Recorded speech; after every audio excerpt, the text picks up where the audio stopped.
Okay, we have a special guest today. So I talked last week about speaking at Mike Todritt's Bible group, Holy Smokes, and last time I was there, I got a text from Candace Romo asking if I was okay and everybody was on the street was okay. And our guest happened to be there, and he came up and he was talking to me, so I'm kind of focused on my phone wondering what's going on my street, and that's when we found out this mansion had burned down across from us. And so, but in the course of that conversation, Jeff asked if we could meet and he could talk about his story a little bit. And so I didn't hear that much that day, but invited him to my office and into my office, and he gave me his testimony and told me all the things that he was doing. It's the most incredible testimony, particularly for somebody that was saved by his mother on the bed. Not saved by his mother, I was saved by Christ, but my mother was instrumental in it. She probably claims more credit than is due, but it was Christ that did it. So anyway, I have, shockingly, I have a shorter lesson, and I decided this would be a great opportunity to understand someone else's. Oh, that's my wife muting me, right? All right.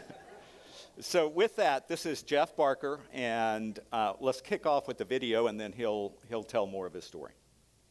Hi, I'm Bessie. I'm Jeff. I'm Bluebell, and this is our story. Yeah, still not working. Okay, I'll tell you the story. That's me and my family. Ex-military, and then who remembers a TV show called American Gladiators? Okay, so I was an Australian gladiator, and they called me Commando because I was an ex-commando. So my wife and I, well, we had this celebrity lifestyle. We had best-selling books, we had TV shows, radio shows, everything you could possibly imagine. Everything that society says is going to make you happy, and I was more depressed than ever. I was a lifelong atheist, such a hardcore atheist that I actually studied Hebrew to destroy Christians in arguments. And I also read all of the texts, all the religious texts, the Tao Te Ching, the Bhagavad Gita, the Quran, the Gnostic Gospels, the Satanic Gospels, all of it, because I thought this is a load of rubbish, and I want to be able to show people that they're ignorant and childish for believing it. But I was getting more and more depressed, and as anybody who knows, when you are lost, there's this void, there's this vacuum in your soul, and you fill it with whatever you can fill it with, whether it's drugs, alcohol, crazy times. And believe me, when you're a celebrity and you are on the cover of all the magazines and going to all the best parties, you have access to everything. And I was going hardcore down the wrong path and destroying myself. My wife was smart. She pulled the ripcord and said, no, you want to party, you go on your own. But I was stupid and put my military training into destroying myself. And after that, it got to so bad that I said to her, I've got to do something, because this hedonism, this paganism isn't working. So I said, I'm going to give away everything we own, everything, for free to the poor. So we did. We put it on YouTube. We had 64,000 hits all over the news, all over the papers, and we gave away everything we owned, including our businesses, who we gave to the staff. And we set out on a journey, and the idea was to see if this spiritual thing was real. So we lived with the Muslims. We lived with the Hindus. We lived with the Hare Krishnas. We lived with the nudists. We lived with the pagans. We lived with witches. I did rituals with warlocks. I did under the moon with daggers over my head, trying to open my third eye. I tried everything. 7 years, 33 countries, with my 6-month-old daughter when we left, my wife. So women, how you fancy giving everything you own away, getting into a small painter's van with a 6-month-old and going around the world trying to find the meaning of life. Couldn't find it. 7 years in, I was absolutely distraught. So I was getting to the point of being suicidal. I had been out there. I had done it. I had read the books. I'd been to the sermons. I'd chanted. I'd done everything. And I still had this void in my soul. So I said to my wife, this is it. This is ridiculous. I'm going to raise the flag for the atheists. They're right. And then I'm going to go back to being, a hedonist. And I said, but I'm going to do one thing before this. I'm going to do a 40-day fast. So we knew a Buddhist, a Jewish Buddhist monk, and she had a little room. Yeah, that's a good one, right? And she had a little room, and so I locked myself in the room, and for 40 days, that was the idea, and I was going to do 1 hour prayer, because I remembered how Mum taught me how to pray, and 1 hour New Age guru meditation, because, that was the other thing that I thought might be legit. And so I did. Get up in the morning, 7 a.m., 1 hour prayer, 1 hour meditation, 1 hour prayer, 1 hour meditation, 1 hour prayer, 1 hour meditation, 8 hours a day, 40 days. That was the plan. If that didn't get the attention of the gods, nothing would. And so I did. And can you imagine how boring that is? Man, it is mind-numbingly boring. And after 7 days, oddly enough, 7, interesting number, I was kneeling on the bed and I was furious. I was so angry because I had done, what more can somebody do to try and find out whether this spiritual thing is real? And I'm screaming at the wall and I'm cursing and effing and blinding, as we say in England. You can imagine what that means. And I'm like, God, you piece of blah, blah, blah, blah, blah, blah. And in the middle of me screaming, from the top of my head to the tip of my toes, it felt like every cell in my body exploded with a love that I could not explain. I just felt love and these arms around me, and I started sobbing so hard I thought my stomach was going to come out of my mouth. And all I just felt was all I heard was this voice in my head saying, just rest in me. And I'd been struggling so long, all these years, for truth, to fill this void. And that in that moment, that void, it just closed. And it literally closed seamless, like there was nothing ever there. And my brain was switched around. It was like everything I believed, it almost instantly switched around. No preaching, no books, no nothing. It just, all of a sudden, I was transformed. And the first thing that came to my mind was, oh no, does this mean I'm a Christian? Anyway, long story short, I did the full 40 days because I wanted to bed it in to see if this was real, because I thought there's no way this could be real. This is a fair dinkum, that's an Aussie word. This is a fair dinkum miracle. And so I did the 40 days, and when I came out, I was still complete. I still felt this love. I still felt this father figure, and it was unbelievable. And so my wife says, "Oh, what religion am I?" Because she was just following me, Like, I like Buddhists. They wear cool clothes. And I went, "No, it's Jesus." And she went, "No, anything but Jesus." And anyway, 3 months later, she was hit by the Holy Spirit in a Dave Ramsey seminar of all places. And she went running out, sobbing her guts out, saying, "Oh, it's Jesus, it's Jesus." And now she's in Dallas Seminary studying a theology degree. Yeah, and I am now working for a ministry. It's America's most successful recovery alcoholic drug and addiction ministry called Hope is Alive. And it is unbelievable what these do. I call it the Navy SEALs of recovery because it has such a high success rate. Hi, I'm Bessie. I'm Jeff. Oh, they're just trying to play it again. Anyway, all in summary, Russell, yep, there's the picture up there. That's Hope is Alive, and we're always looking for people or we're always looking to help people. If you know anybody who's in recovery or who needs to be in recovery, we have a program that is second to none. 2 houses in DFW, women's and a men's. Okay, and I think I'm going to leave it to Russell to continue. So I hope you enjoyed my story. What I wanted to say, finally, is you come to church, you go home, you read your Bible, but there's something you need to remember. God is much bigger than that. God is a God of proper, real transformation. He changes lives. He took an atheist, a rock-solid, hardcore atheist, and in 5 minutes, he switched me into an absolute Bible-believing, hardcore, die-for-the-cause Christian. So don't underestimate what God can do in your life and in the lives of your loved ones, your prodigal sons. There was no more prodigal than me. And look at me, I'm up here talking to you guys now. So please have faith because God can work miracles. That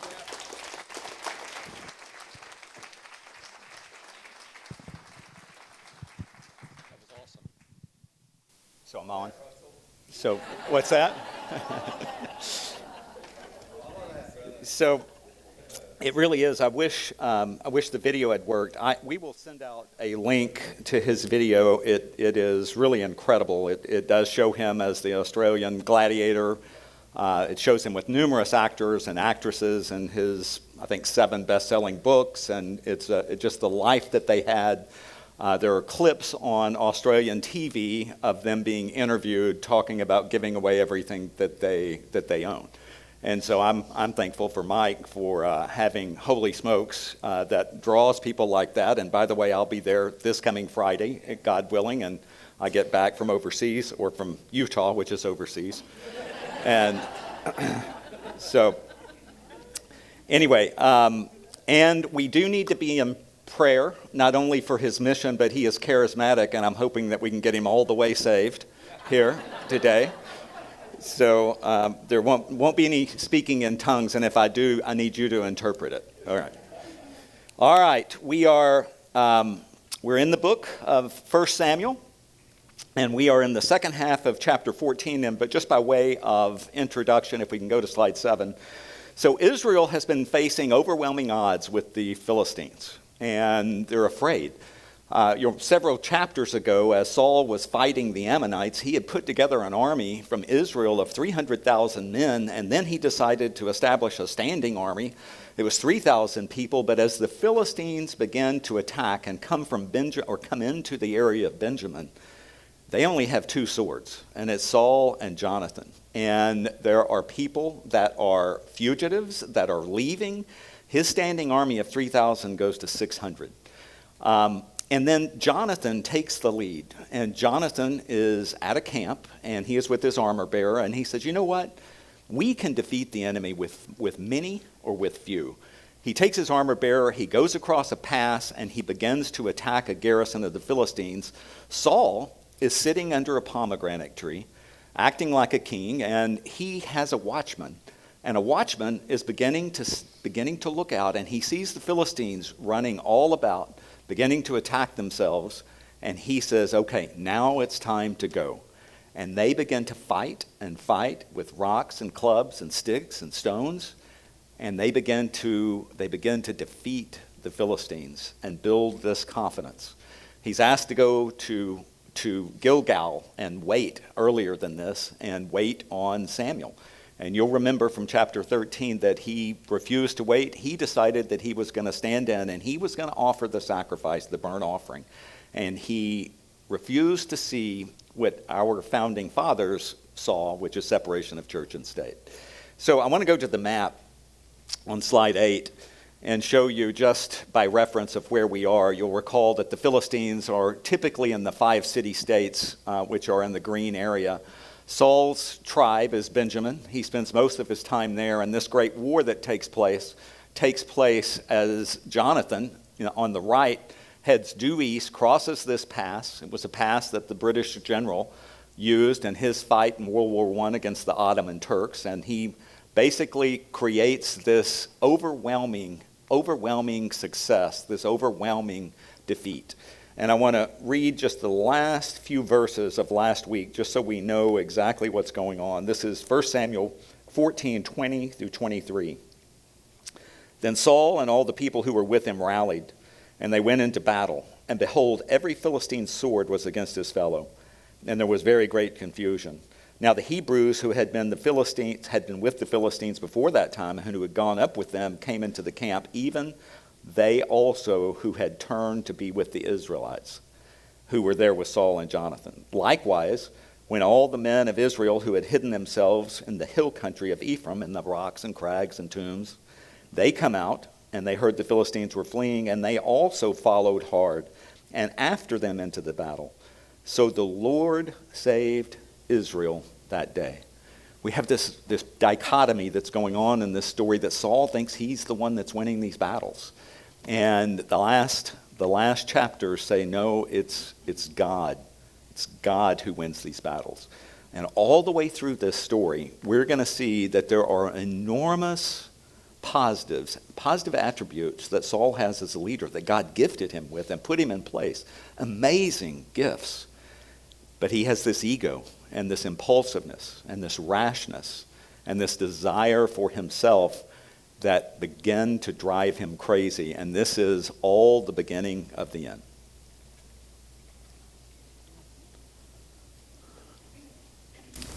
And the men of Israel had been hard pressed that day. So Saul had laid an oath on the people, saying, "Cursed be the man who eats food until it is evening, and I am avenged of my enemies." So none of the people had tasted food. Now, when all the people came to the forest, behold, there was honey on the ground. And when the people entered the forest, behold, the honey was dropping.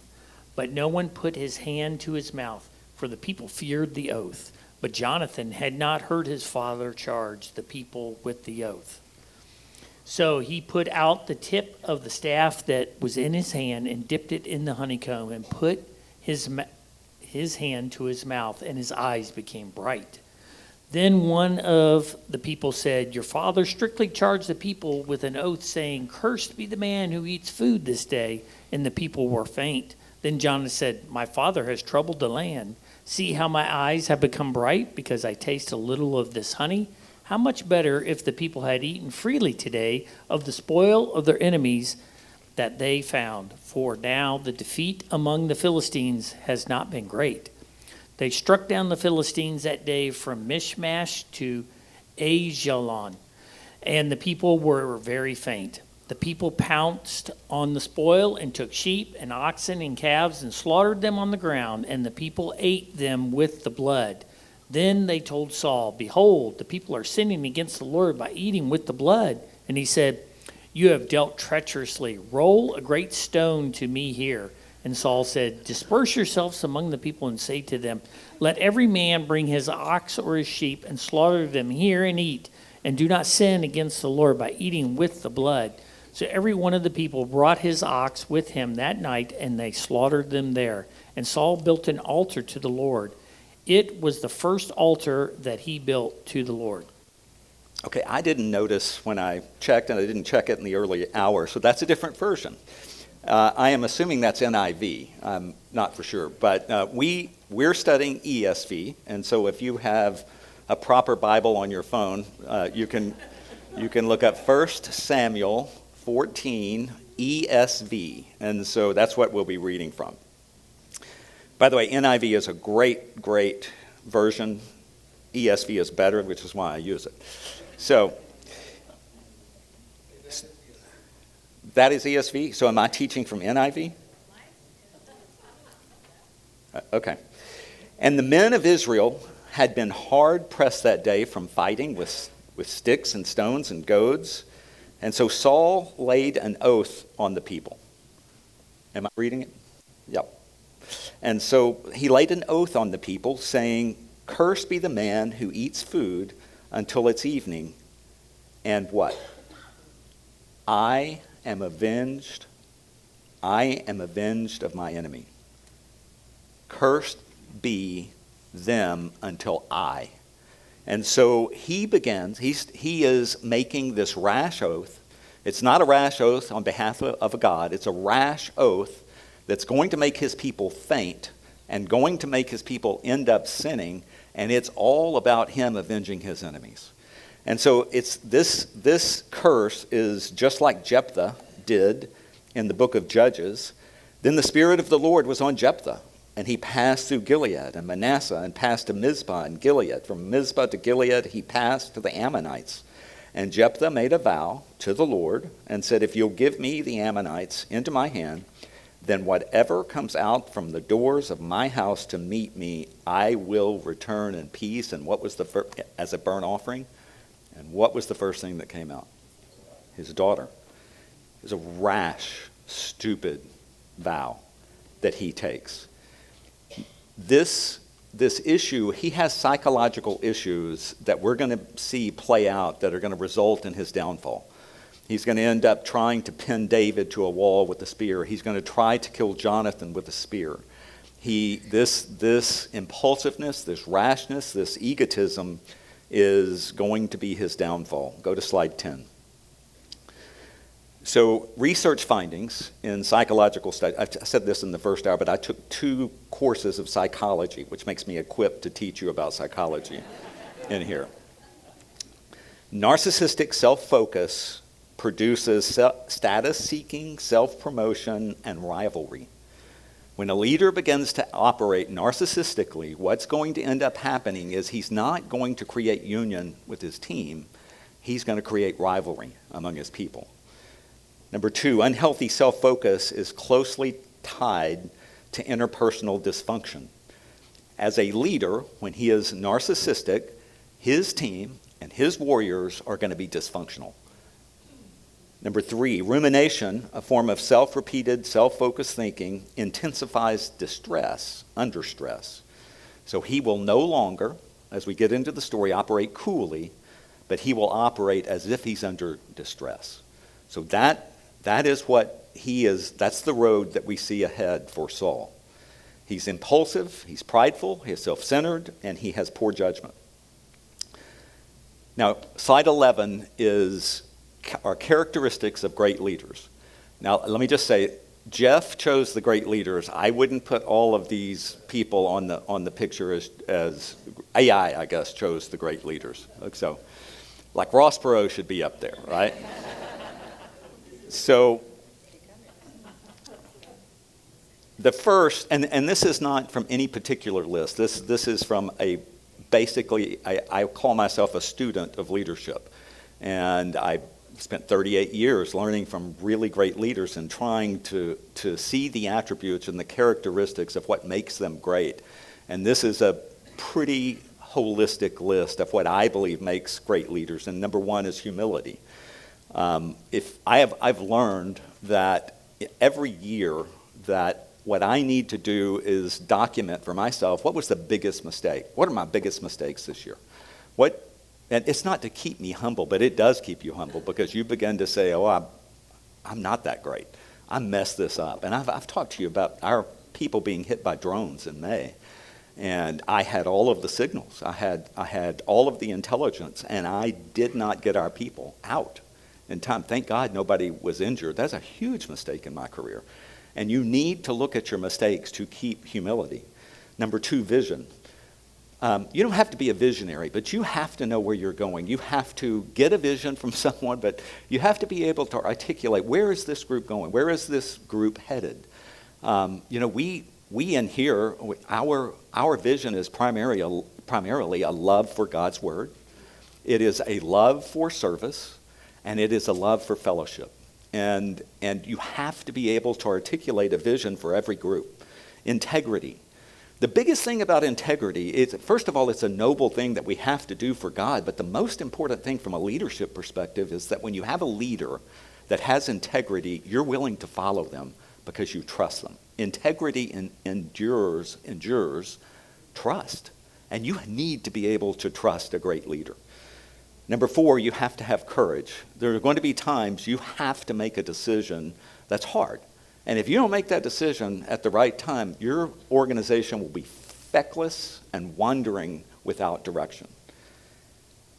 Number 5, you have to have a servant mindset.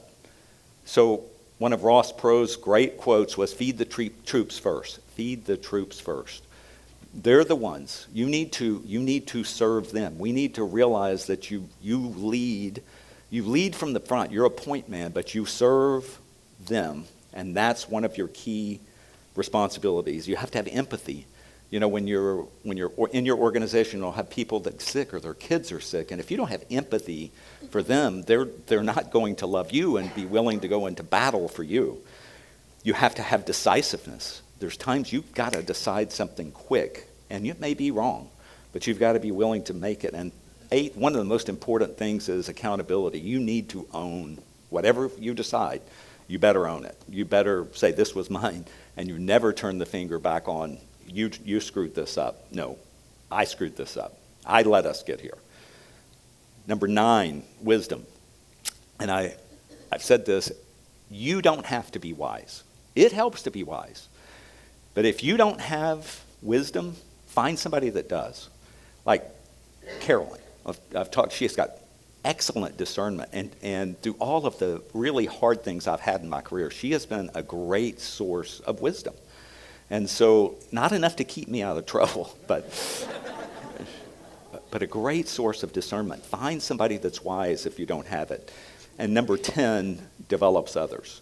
It is, if you just think logically, if you want to scale an organization, a class, a church, any organization, if you want to scale, you need to have people that are developed and able and willing to stand up and lead. And if you're not developing them, and that doesn't mean they go to college or do whatever, but they're put in situations where they develop themselves so that they can help scale a team. So Those are the things that Saul needs to have, but he doesn't. And so he puts this oath on these people because he's self-absorbed. And behold, they come in to this section in a forest, and the honey is dropping. God is providing sustenance for people that need it. But no one put his hand to his mouth because they were all afraid of the oath. But Jonathan didn't hear it. He didn't hear the oath. And when somebody came to him after he had taken the honey, they said, your father strictly charged the people, saying, cursed be the man who eats the food from this day. And all the people were faint. And Jonathan recognizes it. Jonathan is, this inappropriate word, a biblical stud all the way through this. He is a person that is willing to fight for God's purpose, to give the right, to give the credit to God. He said, we can defeat these people because whoever is on God's side can win with many or few. He knows that. My father has troubled the land, and my eyes have become bright, and I tasted a bit of his honey. How much more would the people have defeated the Philistines had they just had sustenance? What was my father doing? And the spoil of the enemy. And now the defeat has not been that great. And that day, so the day is over, that day they struck down people from Michmash to Ajalon. That's 17 miles. These people haven't eaten all day, and they've been fighting for a span of all day, length of 17 miles. They're exhausted. The people are very faint, and they pounce on the spoil, and they take the sheep and the oxen, and they slaughter them on the ground, and they ate them with blood. Go to slide 12. So Leviticus says, if any one of the house of Israel or of the strangers who sojourn with them eats any of the blood, I will set my face against that person who eats the blood, and will cut him off from among his people. For the life of the flesh is in the blood. And I have given it to you on the altar to make atonement for your souls. For it is the blood that makes atonement by life. Therefore, I have said to the people of Israel, no person among you shall eat blood, neither shall any stranger who sojourns with you eat blood. And Deuteronomy, only be sure that you do not eat the blood, for the blood is the life. And you shall not eat life with the flesh. You shall not eat it. You shall pour it on the earth like water. The blood represents the blood that Jesus poured out for us. And so that blood was not supposed to be ingested. So like your people, the Catholics. So they, once a Catholic, always a Catholic. So they believe that after the priest blessed the sacraments, that it becomes the body and blood of Christ. They go back to Jesus saying, this is my body, take and eat. This is the blood of my life, take and drink. And the Catholics believe that actually the blood of Christ is transformed and it is ingested. Lutherans believe in something similar, which is that after it goes into your body, it becomes part of you, it becomes the blood of Christ. And we realize that is not at all what Jesus was talking about. What Jesus is talking about, when he pours out his blood, and you're taking this, he was taking wine at the time and bread at the time, not actual body and blood. And when you do that, what he's saying is you're taking part of the covenant that I poured out for you to sacrifice myself as if I was on the altar. You're becoming part of my covenant. That's all it means. It's not cannibalistic. And by the time we get to by the time we get into the New Testament, we have Jesus really clear saying everything is clean. Blood is clean. You want to butcher a pig and eat it with blood? I'm not doing that, but y'all can do that. And he called the people to him again, and he said to them, this is Jesus, hear me, all of you. Understand, there is nothing outside a person that by going into him can defile him. But the things that come out of a person are what defile him. And when he had entered the house and left the people, his disciples asked him and said about the parable. And he said to them, then you are also without understanding? Do you not See that whatever goes into a person from outside cannot defile him, since it enters not his heart but his stomach and is expelled. Thus he declared all foods clean. In Acts, I won't read it. In Acts, we have this great story of Peter. Peter, the Jew, but called to go to the Gentiles, and he sees a sheet coming down, and every form of unclean animal on this sheet.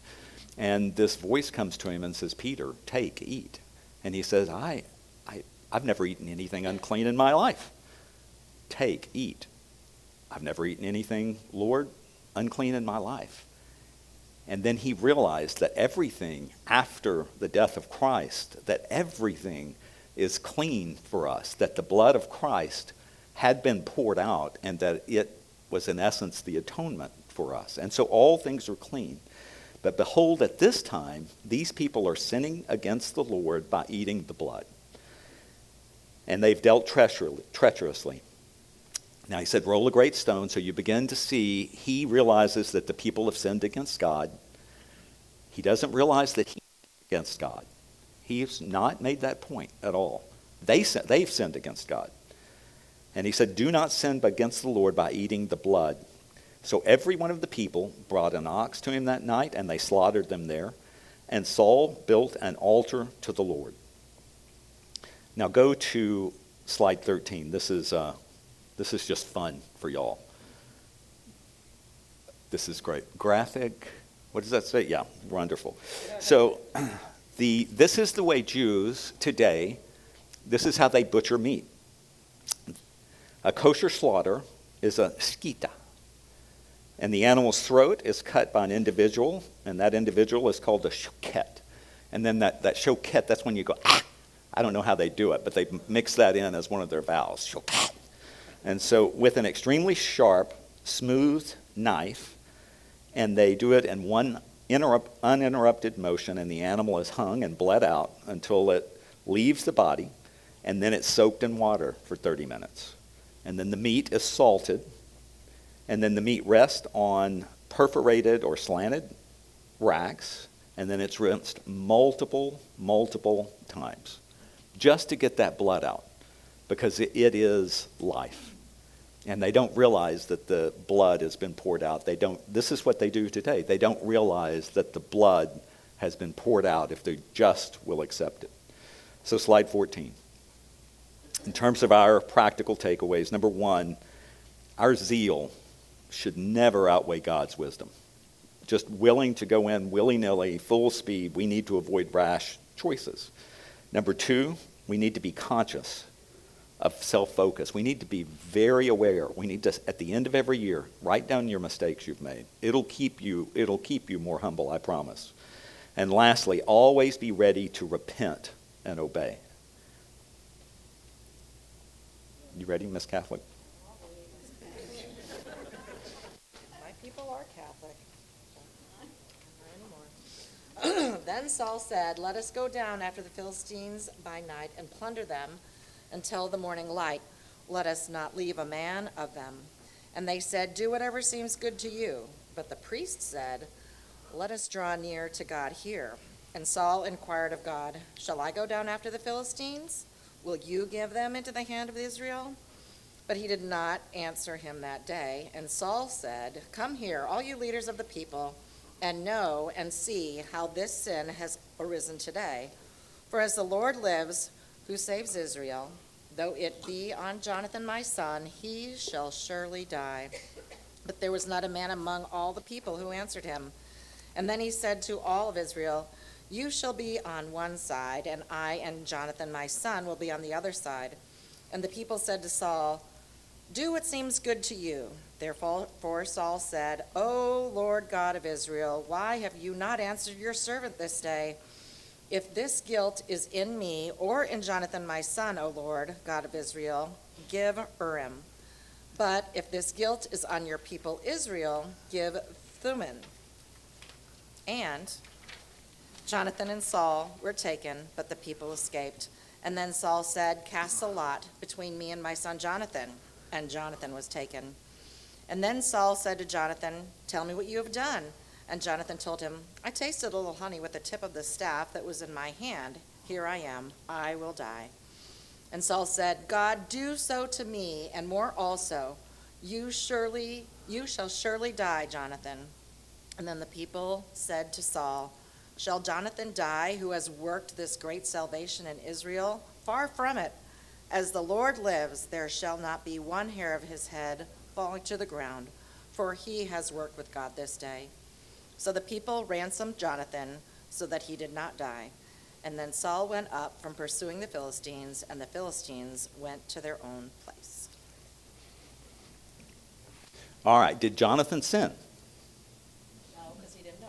No, because he didn't know. Good answer. Thank you.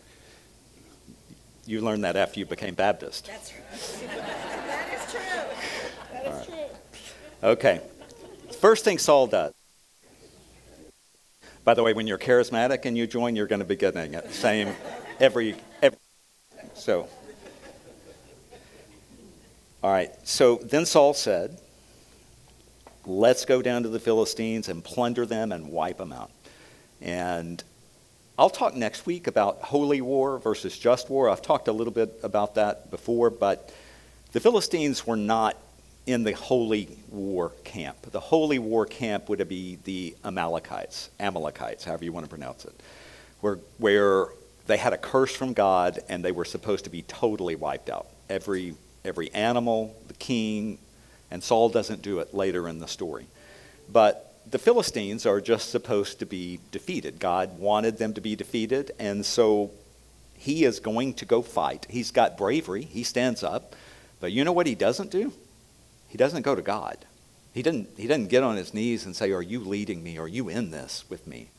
He says, let's go right now and not leave a man. And all of the people are kind of passive, and they're like, okay, whatever seems good to you, that's great. And then the priest says, I think we might ought to talk to God before we get into this. Ahijah is the priest.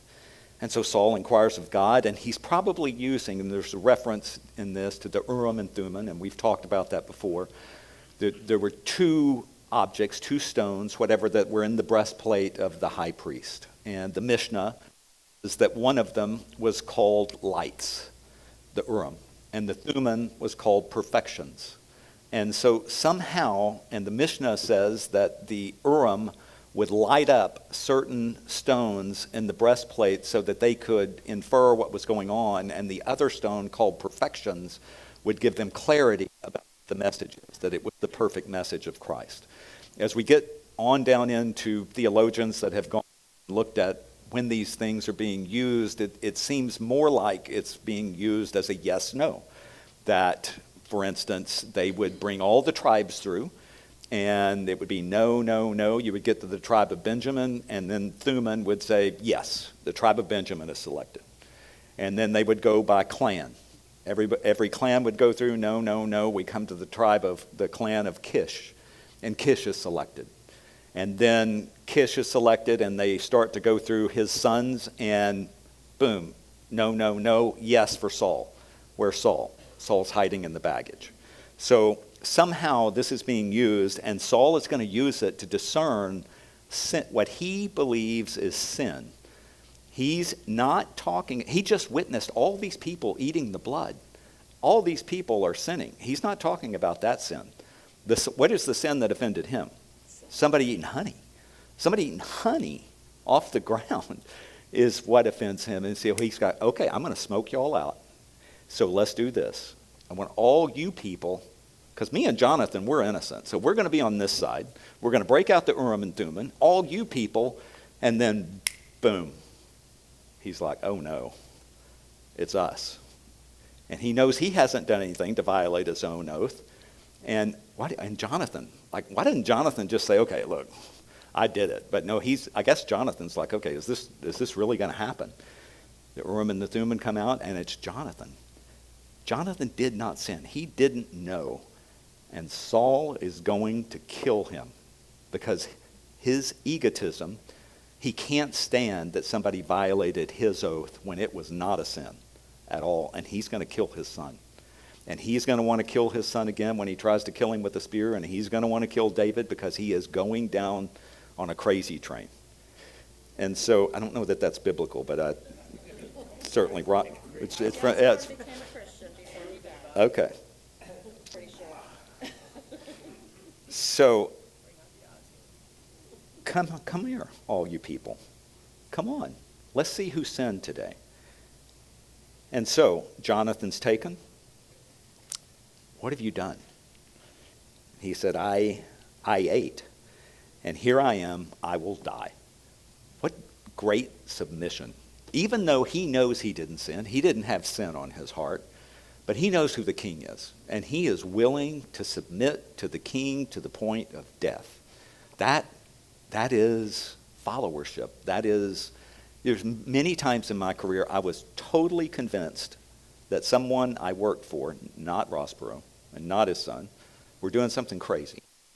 And one-on-one, this is dumb. We should not be doing this. We should not be doing this. Please change your mind. This is the way we're going. I've called the play. And I walked out, and every one person that reported to me, I said, this is the play. And they're like, this is dumb. I'm like, nope, this is the play. 100%, this is what we're doing. And that is our calling as well. Where there comes a time, unless it's a sin, where you say, I'm going to be submissive to you. And we're going to do this. And Jonathan is doing this to the point of death. I'm willing to submit to you to the point of death. But the people, another great lesson, the people stand up and they're like, no, this is sinful. To kill him when he's not only because it's just wrong, it's just de facto wrong. He's the one that saved us. He's the one that rallied the troops. Why in the world would we do this? And they save Jonathan. And what ends up happening? Saul loses focus. He doesn't even think about the Philistines. And the Philistines go back unhindered all the way back to their land, and Saul just lets them go. When they had the upper hand, and they absolutely could have gone. Now, why was Saul failing at this point as king? Slide 16. Number one, he trusted himself more than God. You remember the story of separation of church and state. He was willing to step in and act like he was a priest. Number two, he made excuses instead of repenting. He didn't own his decisions. He made national battles his own private wars. He made rash decisions. He put his people at risk. He caused others to sin. Ephesians 6 talks about fathers not provoking your kids to anger. You provoke your kids to anger and they sin. Now, is that their sin or is that the father's sin? It's their sin. Did the father sin? Absolutely. He's not supposed to provoke them to anger. Saul is provoking his people and causing them to sin. He ignored his own faults. He said, we're going to find the sinner, and never once pointed to his own sin. He failed to recognize God's work. He didn't see that God was working in Jonathan to accomplish the purposes of wiping out the enemy. He valued his authority above God's deliverance. He was willing to sacrifice his son for his word, and he lost the moral authority. The people took over the moral authority and said, we're not going to let you do this. He lost all of that. That is why he's beginning to slip. He wanted God's help, but he did not want God's rule. So in terms of the practical takeaways, we need to seek God's guidance before every major decision. Number two, don't let pride keep you from making a mistake, and recognize and support God's work in others. Let me read this. So, slide 18. When Saul had taken kingship over Israel, he fought against all his enemies on every side, against Moab, the Ammonites, the Edomites, Sobah, and against the Philistines. Wherever he turned, he routed them. And he did so valiantly. And he struck the Amalekites, and he delivered Israel out of the hands of those who plundered. Now the sons of Saul were Jonathan, Ishva, Malchishua.